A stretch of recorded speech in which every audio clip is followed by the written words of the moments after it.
तुमच्याकडे जमत ना उठाय टाळे वाजवायला म्हणजे काय हरकत नाही ना. कधी कधी काय होतं महाराज, आम्ही अनेक खेडेगावामध्ये कथा करण्याकरता जातो. आता कथा ऐकायला पुरुषांपेक्षा जास्त आमचा महिला वर्ग असतो. आमच्या माता माऊल्या समोर असतात आणि माता माऊलीला सांगितलं आमच्या एखाद्या सहकार्याने किंवा मी सांगितलं उठा, टाळी वाजवा, भजन करा, नाचा, आनंद घ्या, नाची रे मीरा नाची रे, घुंगरू बांध मीरा नाची रे. मग कधी कधी आम्हाला असा अनुभव ऐकायला भेटतो, गावकरी बाजूलाच आम्हाला गाठतात, थोडस बाजूला वाड्याच्या कडीला, महाराज इकडे तुम्हाला थोडं बोलायचं. काय झालं ते सगळं ठीक आहे, पण ते महिला मंडळी काय उठून देऊ नका, आमची ताकीद आहे तुम्हाला. गावात चर्चा सुरू आहे, तो महाराज कोणता आलाय, सध्या बायाला उठीतून नाचित होतो.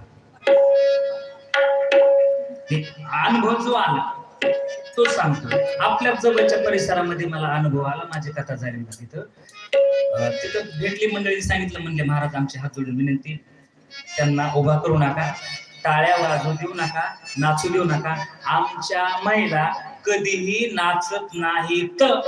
आणि महाराज लग्न बीड मध्ये आणि वराड त्याच गावातलं, आणि डीजे लागला, माझी गाडी, मी स्कूटीवरच चाललो होतो त्या डीजेच्या समोर, आणि तिथं आता मुलं नाहीत नाचत ना, आता त्या लग्नात तर नव्हतेच, ज्या समोर बसलेल्या होत्या ना तिथं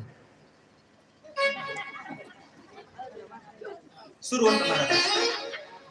आणि मग जे मला म्हटले होते 3-4 जण ते आहे माझ्या समोरच, मी हॉर्न दिला, बाजूला सारखा जाऊ द्या मला पुढे, हे मला पाहायचं नाही. म्हणजे तिथं नाचलेलं जमतं आम्हाला, इथं नाचलेलं चालत नाही.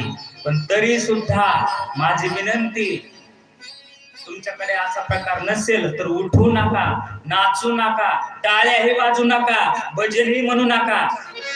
जर जमत नसेल तर प्रेम से बोलो राधे राधे.